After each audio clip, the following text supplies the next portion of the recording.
This program is a production of SECA. Funding for Firing Line is made possible by a major grant from the John M. Olin Foundation, Incorporated.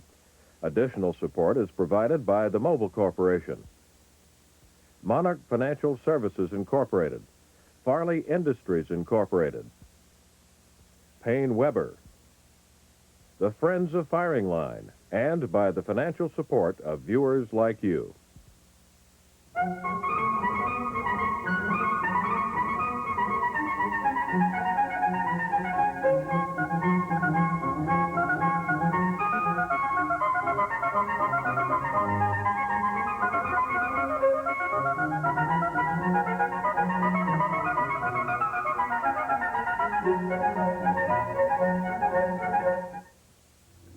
Tom Wolfe is the author of one of the 2 or 3 books indisputably ranked as masterpieces, the Bonfire, the Vanities.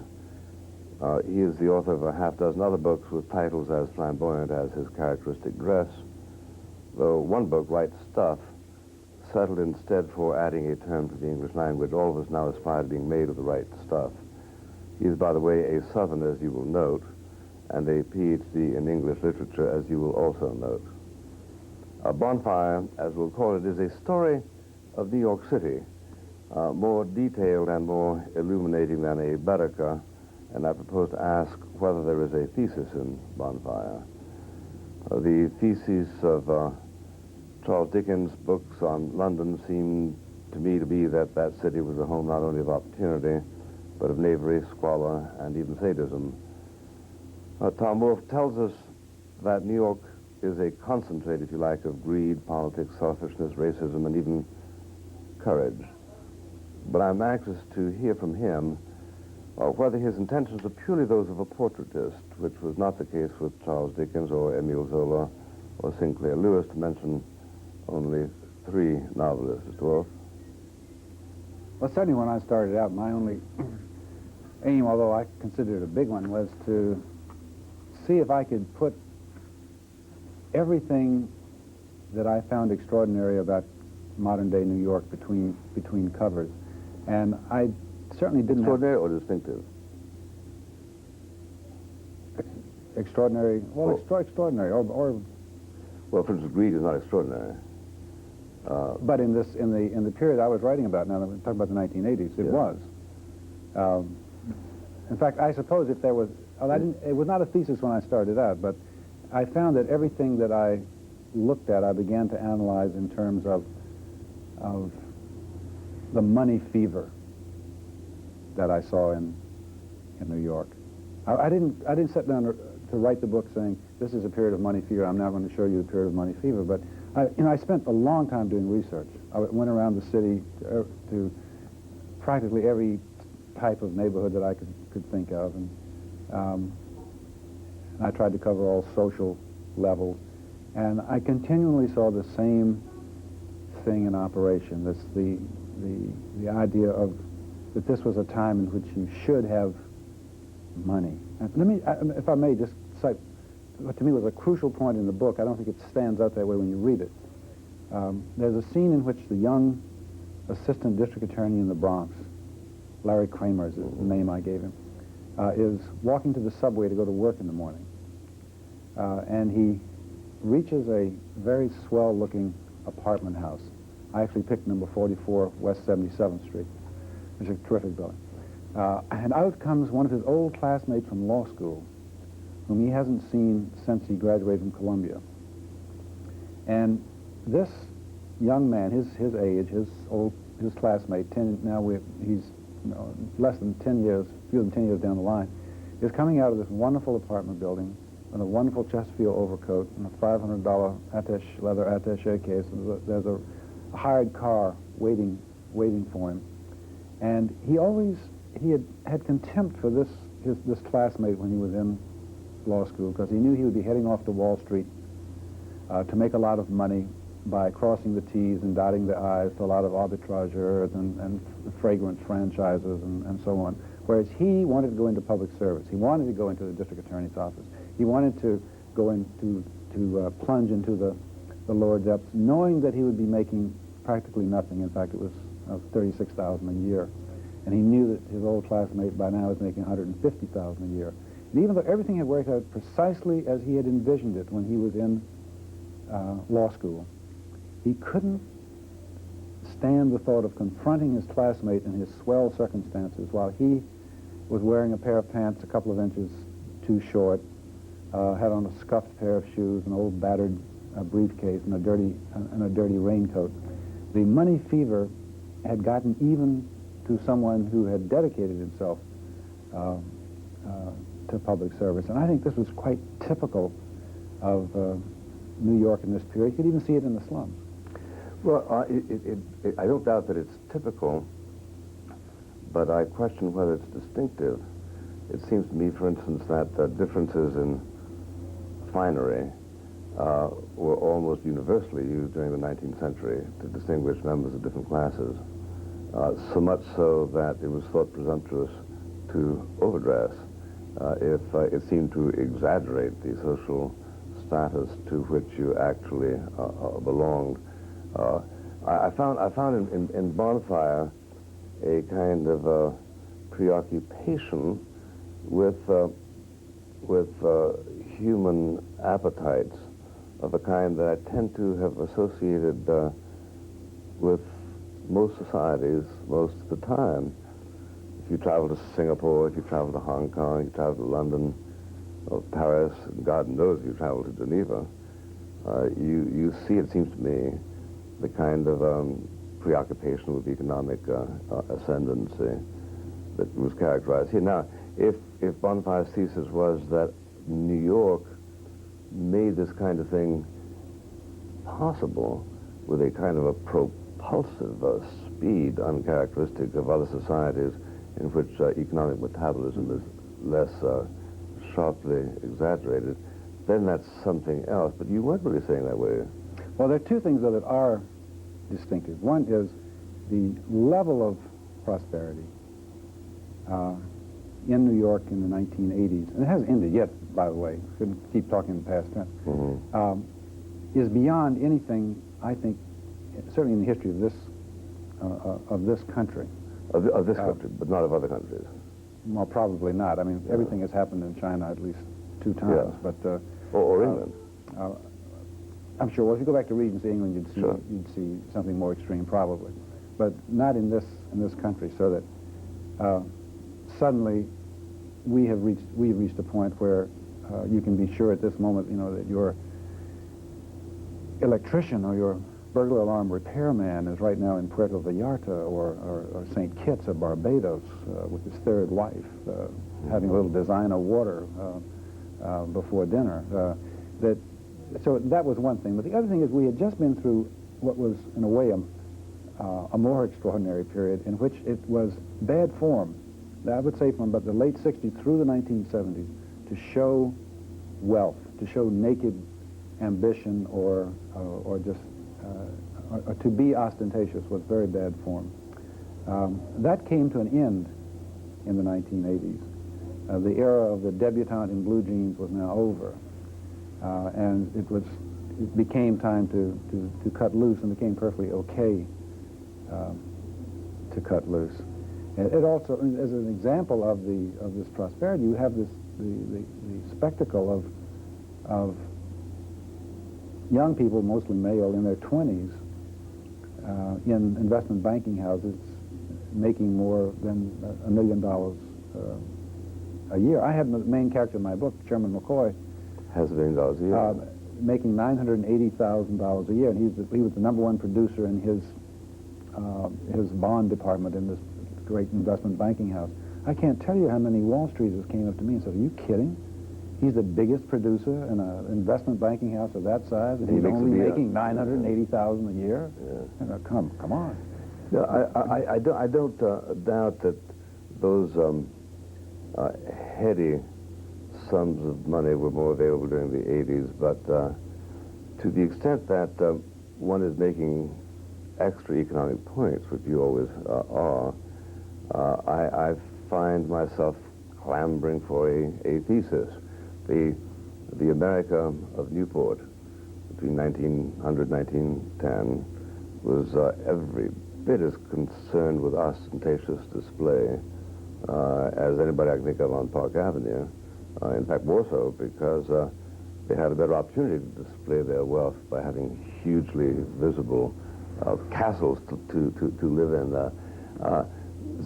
Something struck me in Bonfire as saying Tom Wolfe is proving that he is perhaps the master portraitist in literary America, but he doesn't really have a thesis. Now, I don't mind you not having a thesis, but I mind very much not knowing what the thesis is if you have one.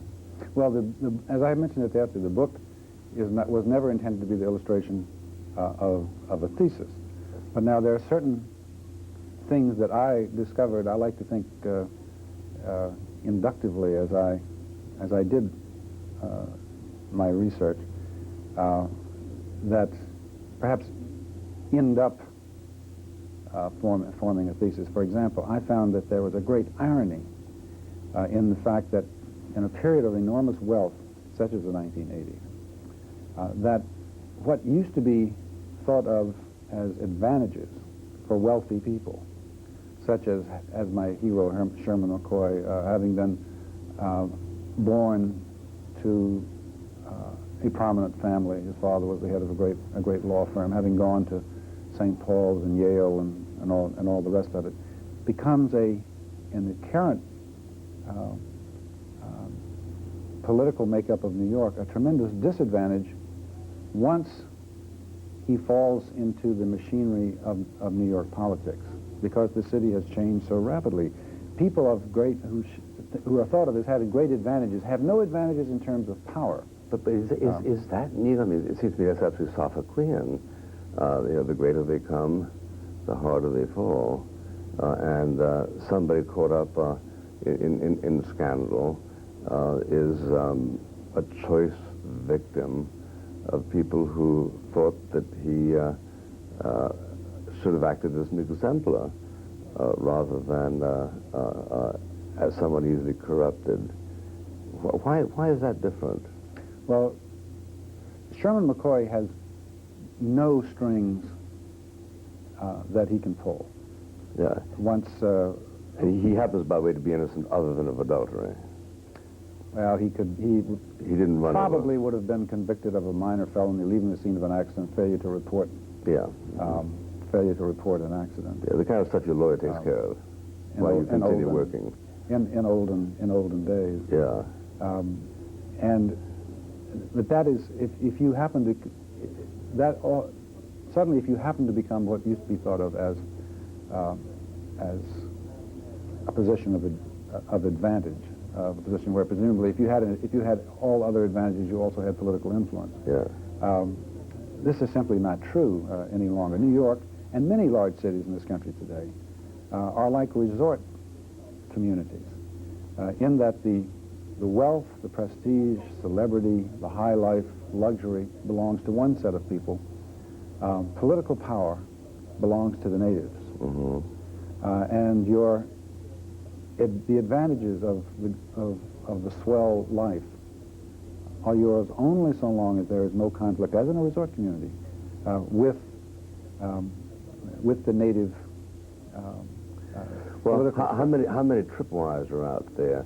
Is there a sense in which Sherman McCoy was ambushed by this situation, or is there a overwhelming sense in which he was headed for the kind of deserts that someone who leads a hubristic life, walking down the avenue saying that he was a master of the universe, depends. Were you seeking for poetic justice there, or were you showing us something about this polarity? Well, I tried to show a poetic lack of justice. Sherman McCoy was not ambushed. He was a fallen fowl. He was a big turkey that had bitten the dust. And suddenly he is descended upon for reasons of sheer ambition by the very sort of people who, in one way or another, have sworn, either explicitly or implicitly, to put personal ambition aside. for example, a district attorney explicitly swears to put the concerns of justice ahead of personal ambition. Newspaper people, the press, implicitly swear to put the truth ahead of personal ambition. Clergymen, such as my Reverend Bacon, explicitly vow to put the truth and things wholly above personal ambition. And most of them are hypocrites. And they are, well, in this book they are. And the title, after all, is The Bonfire of the Vanities, and the vanities I'm referring to is not so much the vanity of the investment banker Sherman McCoy, but the vanities of these people from who pretend to be what they're not. Who pretend, yes, who in a way have to pretend to be what they're not. And that is what the book is really about. But I do think that all of these tendencies, which are not new, that's quite true. It's not new for there to be hypocritical district attorneys or even clergymen. I think all of these tendencies are heightened by a period of money fever in which suddenly I think people are inflamed, and hence the term bonfire. They are inflamed by the possibilities in a period like this of satisfying ambitions, whether it be for money, for power. And is there pro tanto more pleasure taken from bringing somebody down than would have been the case if the person was living in more humble circumstances or was less ostentatious about his advantages? The Leona Helmsley kind of thing, right? Well, this, you can see that this is a period in which there's this, in a way, obscene joy in packing the mighty off to jail. It's no longer enough to see people ruined. Somehow they have to be. They also have to be locked up. There's a funny. I remember an intellectual saying that the happiest day of his life was when Nixon was booted out of the White House, and I thought that was an odd way to put it, because I think it was a sort of a tragic day. You might be happy that justice was done, but that really ought to be subordinate to the fact that the President of the United States was actually caught with his hand in the metaphorical till. Is the bonfire that you speak of a kind of explosive, ecstatic joy that is taken from the incarnation of iconoclasm, getting this particular guy? It is in a way, but I suddenly, you mentioned that, I think of Nietzsche's marvelous essay on resentment, in which he says well, he must have written this about 1880s, that there's a class of people he thinks of as the tarantulas, whose entire satisfaction in life is in the bringing down of those they envy. There's very little attention paid. Irrespective of the merits of bringing them down? Oh, yes. So it's icon smashing. Yes. It all has to do with an impulse or a vice, a cardinal sin, that's actually very little discussed, namely envy, which is such a powerful, impulse. If 50 years from now, which is certainly be the case, somebody were to situate your book in terms of social and literary history, would you think that they would attempt to decoct from it a thesis, a view of the New York of the 80s, or would they simply say it was descriptive? Well, having been a graduate student myself, I know they would try to come up with a thesis. But, the only justification of the... But it would make you uncomfortable that they should do so? Well, I have never wanted to... I never like to think of it in terms of a thesis because Is Tractarian. right, because in a way that sets boundaries that make it impossible. If it's only this, then it can't also be that. Yeah, I understand that, but at the same time, I simply decline to think of you as entirely passive, as simply an itinerant note-taker. Never mind the fact of your powers, but I just don't believe it. Well, I believe that you do get indignant. I believe there are things you genuinely don't like, even though you try to treat them with a certain dispassion that makes them that makes them literature. Zola certainly attempted to show his passion, didn't he? Well, since you're putting me, since you're opening up the possibility of my identifying myself with such great figures, I would choose Balzac. Now, Balzac interests me tremendously because, unlike Zola, who was a liberal, Balzac was a conservative. But I think it's probably true that Balzac did more than any other writer to bring on the revolution of 1848 in France, simply by giving an entirely candid picture of the rising French bourgeoisie and showing it as completely and as accurately. Was the malice aforethought? I don't think so. I don't think so. I think he loved the social swim that he was immersing himself in, and I do too. Mm-hmm. I'm always surprised when people tell me, but I can understand it intellectually, when people tell me that the Bonfire of the Vanities is a bleak picture of New York. To me, these people are wonderful, the Reverend Bacons of this world, and as we see them more and more. I can't believe you when you say they're wonderful in the sense that Don Giovanni was wonderful. Well, exactly. But Don Giovanni was not wonderful. He went to hell, and he should have gone to hell. Well, I mean the more literal meaning of wonderful. Remarkable. Inspiring wonder. And that's sort of the way I've gone through New York, because my back hasn't been shoved up against the wall yet, but I sort of walked through New York with that attitude. Now, are you really passive about it? Are you passive about what was done to Sherman McCoy when you spent 2 or 3 hours there in the cellar of that jailhouse? Or are you indignant? Well, if I had been truly indignant, I would have, as president of my block association or something more,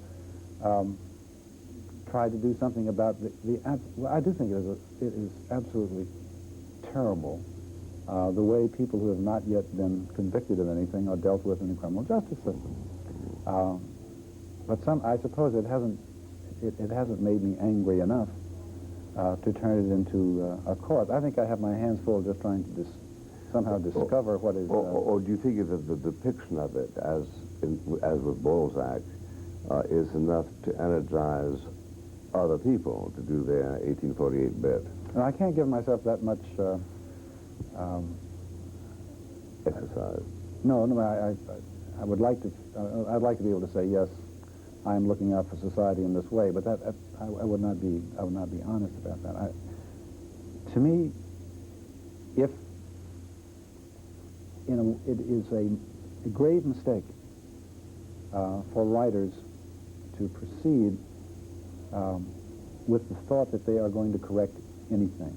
Because if they do, then in one way or another they become public relations advocates. George Orwell said that he never wrote a decent line that wasn't politically motivated. And I'm a great admirer of Orwell, but I think that is a very it's a self-deceiving viewpoint for writers to proceed with. Yeah, it's Marxist, unattractive, and usually ineffective. Well, Uncle Tom's Cabin, I suppose one could say was politically motivated, and God knows it was effective, but by temperament, it seems to me, individual artists are or are not fatalistic, And I see you as both fatalistic in the sense of I'm not going to push that particular button and start this particular counter-revolution, and at the same time genuinely indignant, but awfully effective in the necessary dissimulations. I say necessary because maybe in the absence of them, what you write wouldn't come out so strikingly as art. Let me give you an example of one area of this book in which I... You'd have to do it in 1 minute. I presented, when I first wrote this, the pieces about, the passages of the book about television news, I had a belief that television news was operated in a totally sleazy and corrupt way, and I wrote a chapter which was published in magazine form, in which I presented a totally naive and old-fashioned, really, picture of television news. I realized there was something wrong with it when I did some research and finally discovered that it was a much more complex situation. I think the book, if I had proceeded simply with the desire to expose television and knew the end of the story before I had the evidence, I would have undercut myself. And so I think most thesis writing in fiction undercuts itself. Thank you, Tom Wolfe.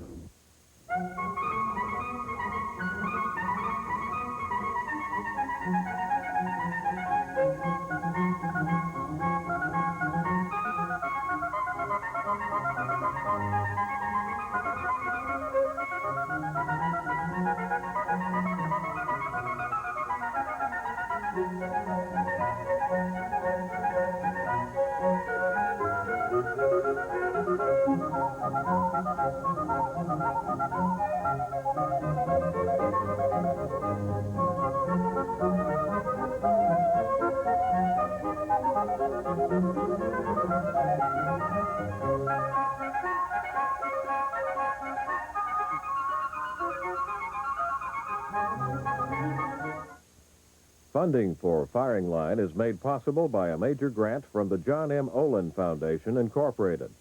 Additional support is provided by the Mobile Corporation, Monarch Financial Services, Incorporated, Farley Industries, Incorporated, Payne Weber, the Friends of Firing Line, and by the financial support of viewers like you. This program was produced by Sika, which is solely responsible for its content. For a printed bound transcript of this